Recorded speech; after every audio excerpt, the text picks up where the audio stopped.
அனு, எங்க உன் கையில இருந்த மந்திர கயிறை காணோம்? தொலைச்சிட்டியா? தொலைச்சிட்டியாடி? அம்மா க்ளோஸ்.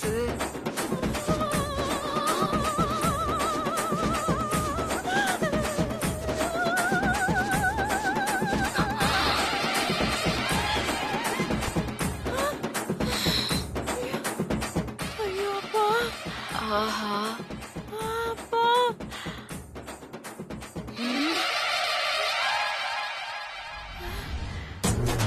அனு,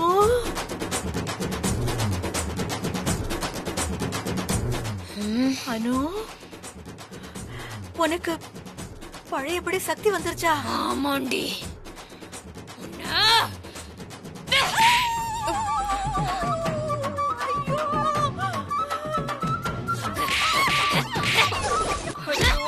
அம்மா பாவம்.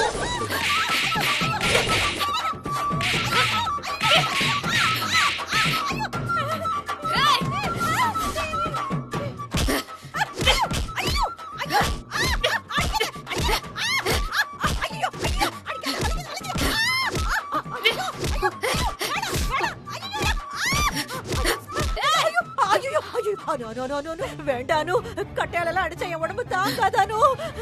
வேண்டாம். நீ என்கிட்ட ஓவரா பேசுறதுக்கு முன்னாடி இதெல்லாம் யோசிச்சு வச்சிருக்கணும்.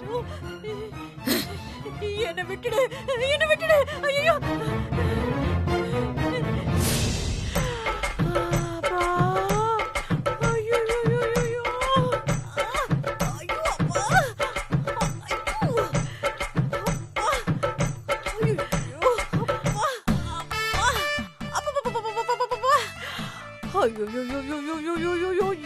அம்மா, நல்லா இருக்கியா? அனுக்கிட்ட பேயடி வாங்கினதை பார்த்துட்டு என்ன பார்த்து நல்லா இருக்கியான்னு கேக்குறேன். இன்னைக்கு உனக்கு விழுந்த அடி ரொம்ப கம்மி. இதெல்லாம் என்ன அடி? என்ன நேத்து அந்த அணு அடிச்சா பாரு ஒரு அடி, அத நினைச்சு பார்த்தாலே இன்னும் வலிக்குது. நேத்து நீ அனுக்கிட்ட அடி வாங்கினியா? இத நீ என்கிட்ட சொல்லிருந்தா நானாவது அடி வாங்காம தப்பிச்சிருப்பேன்ல. மறுபடியும் நீயும் ஏண்டி என்ன அடிக்கிற? அத சொல்லதானே உன்னை அவ்வளவு தூரம் கூப்பிட்டேன். ஓவரா பேசாதம்மா, அப்புறம் பின் விளைவுகள் ரொம்ப மோசமா இருக்குன்னு சொன்னேன். கேட்டியா? ஓ, நீ சொன்ன பின் விளைவு இதுதானா? ஐயோ, உன்னோட கோட்வேர்ட் எனக்கு புரியாம போச்சுடி. சரி வா படுத்துக்கோ. முடியலையே. ஐயோ அம்மா. Excuse me. Yes, come in. உட்காருங்க. Nice to meet you doctor. Doctor, unidentified patient ஒருத்தர் உங்க ஹாஸ்பிட்டல் இருக்கிறதா எங்க ஸ்டேஷனுக்கு ஒரு கம்ப்ளைண்ட் வந்திருக்கு. எஸ், நான் தான் கம்ப்ளைண்ட் கொடுத்தேன். ஒரு 8 months பிஃபோர் மலையிலிருந்து கீழே விழுந்து அடிபட்டதா சொல்லி ஒரு பேஷண்ட்டை ஹாஸ்பிட்டலில் கொண்டு வந்து சேர்த்தாங்க. பேஷண்ட்டை ட்ரீட்மெண்ட் பண்ணி காப்பாத்தியாச்சு. பட் அவருக்கு நினைவு திரும்பல. He is unconscious. அவரு யாரு என்னன்ற டீட்டெயில் எங்களுக்கு தெரியாதனால அவங்க ரிலேஷன் யாருக்கும் இன்ஃபார்ம் பண்ண முடியல. அதனால நீங்க தான் அந்த பேஷண்டோட ரிலேஷன் யார் என்னன்னு தேடி கண்டுபிடிச்சு அவங்க கிட்ட ஒப்படைக்கணும் சார். 8 months பிஃபோர் அந்த பேஷண்ட் உங்க ஹாஸ்பிட்டல் அட்மிட் ஆகிக்கிறதா சொல்றீங்க. இவ்வளவு நாளா பேஷண்ட் பத்தி கம்ப்ளைண்ட் பண்ணாம இப்ப கம்ப்ளைண்ட் பண்ணிருக்கீங்க? இல்ல சார், ஆல்ரெடி கம்ப்ளைண்ட் பண்ணிருக்கோம்.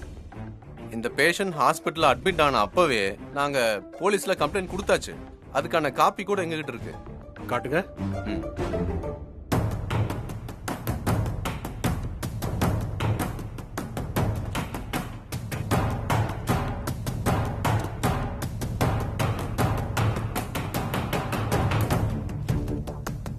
இந்தாங்க சார்.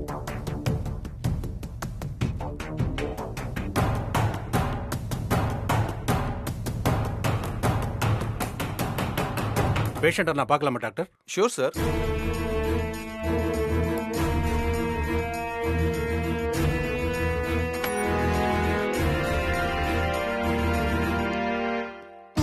வாங்க சார், இவர்தான் நான் சொன்ன பேஷண்ட்.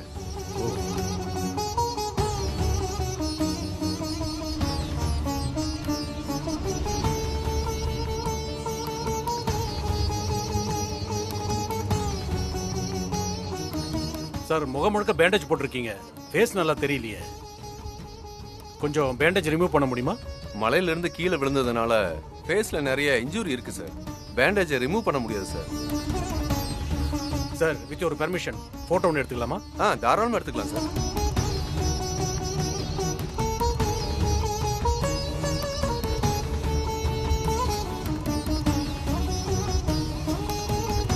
சார் இந்த பேஷண்ட் சம்பந்தப்பட்ட டீடைல்ஸை கொஞ்சம் சீக்கிரம் கண்டுபிடிச்சா நல்லா இருக்கும்.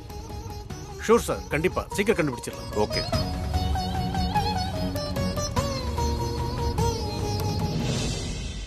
ஐயோ ஐயோ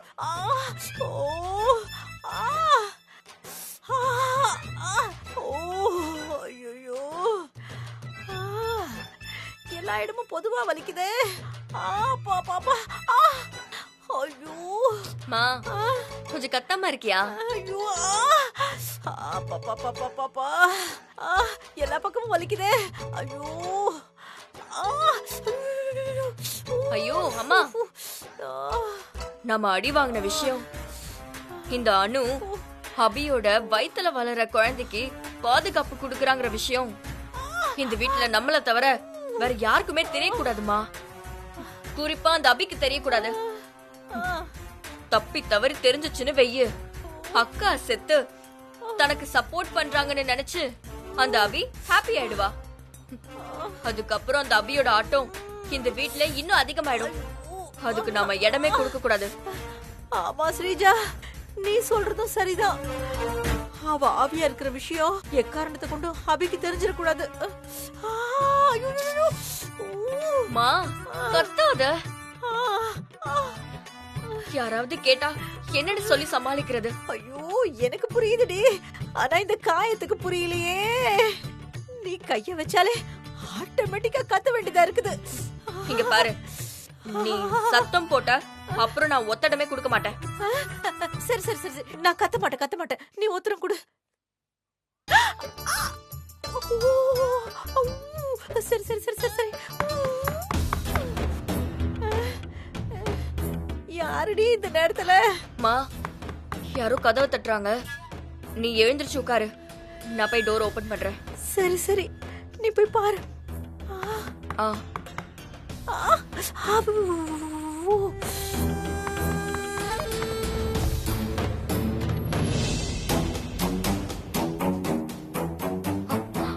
என்ன இவ வர வந்திருக்கா? இப்ப என்ன பண்றது? என்ன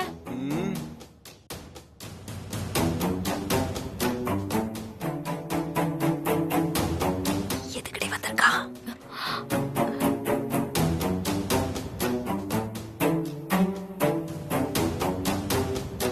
என்ன காளி, என்ன விஷயம்? தங்கச்சி ஒரு விஷயம் சொல்லுச்சு, அத பத்தி கேட்டு போலான்னு வந்தேன். அபி என்ன சொன்னா? நீ ஏன் பதற? நான் ஒண்ணு பதறலையே, நான் நார்மலா தான் இருக்கேன். சொல்லு, அபி என்ன சொன்னா? நேத்து நீ தங்கச்சிக்கு சமைச்சு போட்டியா? தங்கச்சி ட்ரெஸ் எல்லாம் தோச்சி வீட்டை கூட்டி பெருக்கி தங்கச்சிய எந்த வேலையும் பார்க்க விடாம நல்லா பாத்துக்கிட்டியா?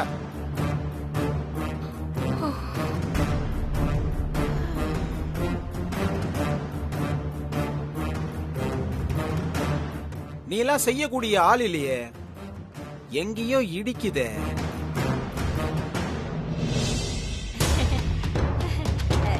ஏன் காளி, என் பொண்ணும் இந்த வீட்டு மருமக தானே? அவ இந்த வீட்டை கூட்டி பெருக்கிற வேலையெல்லாம் பண்ணக்கூடாதா? பண்ணலாம் சிந்து, தாராளமா பண்ணலாம். ஆனா இவ்வளவு நாள் எந்த வேலையும் செய்யாத உங்க பொண்ணு நேத்து திடீர்னு மனம் மாறி இந்த வீட்டு வேலையெல்லாம் பண்றான்னா என்ன அர்த்தம் சொல்லுங்க? இந்த மனமாற்றத்துக்கு காரணம் என்ன? அதுதான் என்னோட கொஸ்டின். அனுதான் அடிச்சு வேலை வாங்கினான்னு சொல்லவா முடியும்? Tell me, what is the reason?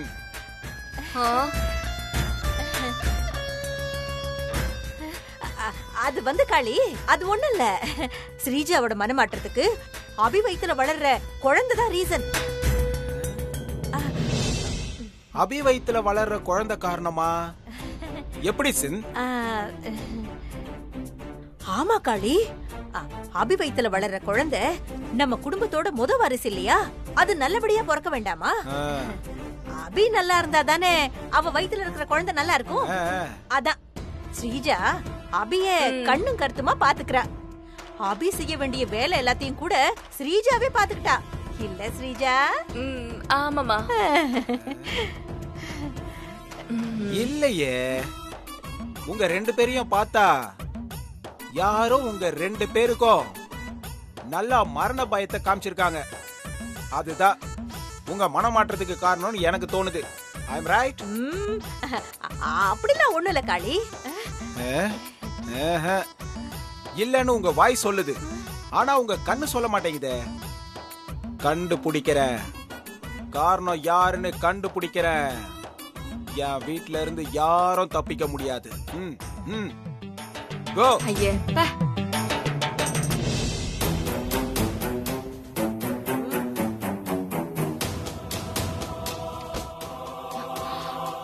மா, இவன் வேற நேரங்கட்ட நேரம் தெரியாம வந்து படுத்துறோம். ஆமா ஸ்ரீஜா, எனக்கு இருக்கிற வலியில இவன் வேற என்ன எவ்வளவு நேரம் நடிக்க வைக்கிறான் தெரியுமா, வலிக்காத மாதிரி. ஐயோ அம்மா, சரி நீ வந்து கொஞ்சம் ஒத்தரம் குடுக்கறியா? சரி வேண்டாம்.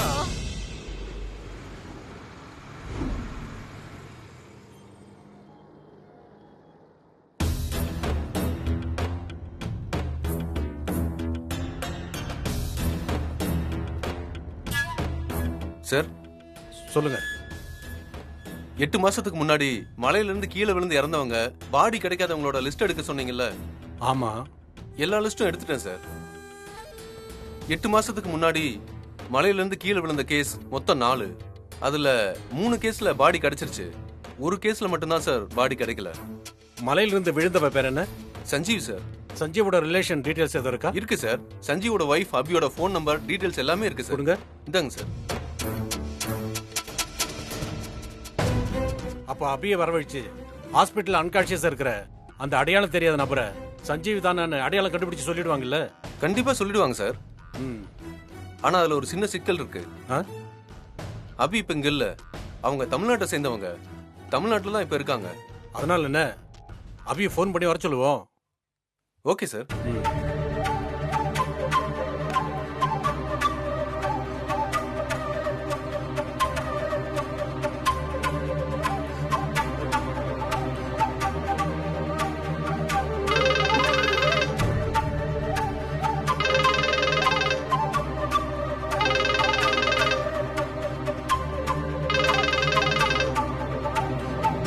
ஹலோ, அபி மேடம் தானே பேசுறது? ஆமா, நீங்க யாரு? நான் டெல்லி கரோல் பாக்ல இருந்து போலீஸ் இன்ஸ்பெக்டர் பேசுறேன். சொல்லுங்க சார். உங்க ஹஸ்பண்ட் சஞ்சீவ் மலையில இருந்து கீழே விழுந்துட்டாருல, ஆனா உங்களுக்கு பாடி கிடைக்கல தானே? ஆமா சார். உங்க ஹஸ்பண்ட் மாதிரியே 8 months பிஃபோர் மலையில இருந்து கீழே விழுந்து அன்கான்சியஸ் ஆன பேஷண்ட் ஒருத்தர் இப்ப டெல்லி ஜிஹெச்ல ட்ரீட்மெண்ட்ல இருக்காரு.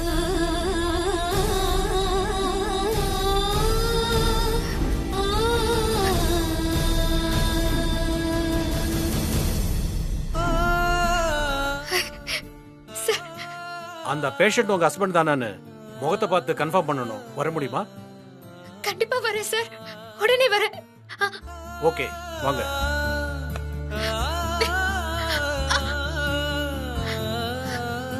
என் மனசாட்சி சொன்னது உண்மைதான் சஞ்சீவ். நீ இறந்திருக்க மாட்டேன்னு நான் நினைச்சது சரிதான். எனக்கு தெரியும் ஹாஸ்பிட்டல்ல அன்கான்சியஸா இருக்கிறது நீதான். நான் உடனே வந்து உன்னை பார்த்து உன்னை வீட்டுக்கு கூட்டிட்டு வந்துடுறேன் சஞ்சீவ். அப்பா உயிரோட தாண்டா இருக்காரு. நம்ம உன் அப்பாவை பார்க்க போறோம். நீ உயிரோட இருக்கிற இந்த சந்தோஷமான விஷயத்த அத்தை கிட்ட சொன்னா அவங்க ரொம்ப சந்தோஷப்படுவாங்கல்ல? அத்தை,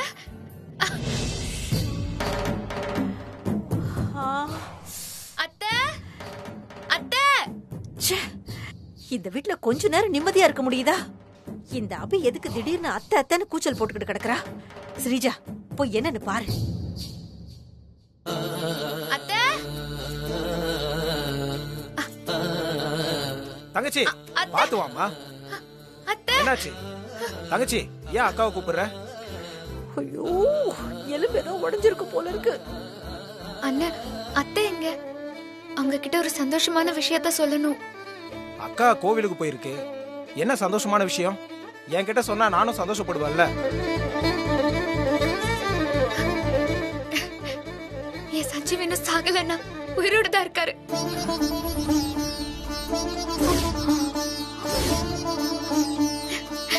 என்ன தங்கச்சி சொல்ற? மாப்பிள்ள உயிரோட இருக்காரா? ம், ஆமாண்ணா.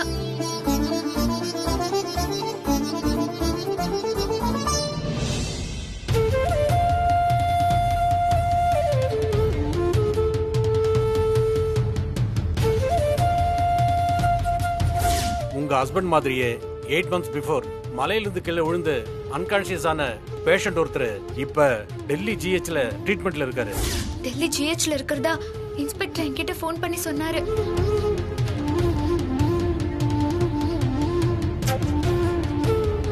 இன்ஸ்பெக்டர் ஹாஸ்பிட்டல்ல இருக்கிறது சஞ்சீவ் தானான்னு அடையாளம் காட்டுறதுக்கு வர சொல்லிருக்காருண்ணா.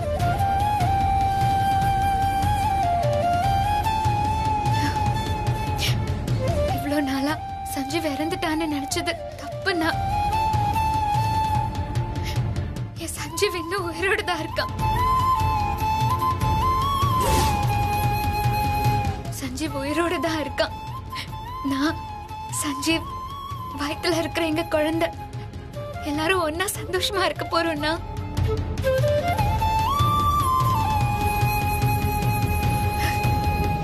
இத நினைக்கும் போது எனக்கு எவ்வளவு சந்தோஷமா இருக்கு தெரியுமா? அத்தை கோயில்ல இருந்து வந்ததும் அவங்க கிட்ட சஞ்சீவ் உயிரோட இருக்கிற விஷயத்த ஃபர்ஸ்ட் சொல்லணும். வேணா தங்கச்சி, என்ன? மாப்பிள்ள உயிரோட இருக்கிற விஷயத்த அத்தை கிட்ட சொல்ல வேணாமா?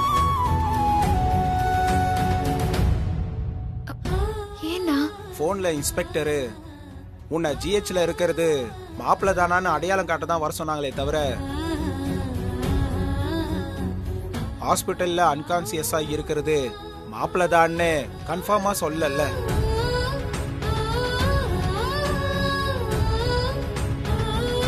ஹாஸ்பிட்டல்ல அன்கான்சியஸா இருக்கிறது மாப்பிள்ளையா இருந்தா எந்த பிரச்சனையும் இல்ல.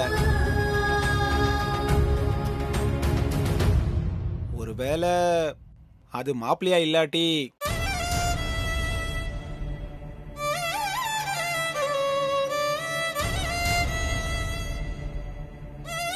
ஹாஸ்பிட்டல்ல இருக்கிறது சஞ்சீவ் தான், எனக்கு தெரியும். எனக்கும் ஹாஸ்பிட்டல்ல இருக்கிறது மாப்பிள்ளையா தான் இருக்கணும்னு ஆசைதாம்மா. ஆனா உண்மை என்னன்னு போய் பார்த்தா தானே தெரியும் தங்கச்சி. அக்கா இப்பதான் கொஞ்ச நாளா மாப்பிள்ளை இறந்ததை மறந்து உன் வயித்துல வளர்ற பேத்தியை நினைச்சு கொஞ்சம் நிம்மதியா இருக்கு. இப்ப நாம ஹாஸ்பிட்டல்ல இருக்கிறது யாருன்னே தெரியாம அக்கா கிட்ட போய் மாப்பிள்ளை உயிரோட இருக்காருன்னு சொல்லி அத அக்கா நம்பி ஆசையை வளர்த்ததுக்கு அப்புறம் ஹாஸ்பிட்டலுக்கு போய் பார்த்து அன்கான்சியஸா இருக்கிறது மாப்பிள்ளை இல்லாம இருந்தா அந்த ஏமாற்றத்தை அக்காவால தாங்க முடியுமா சொல்லு?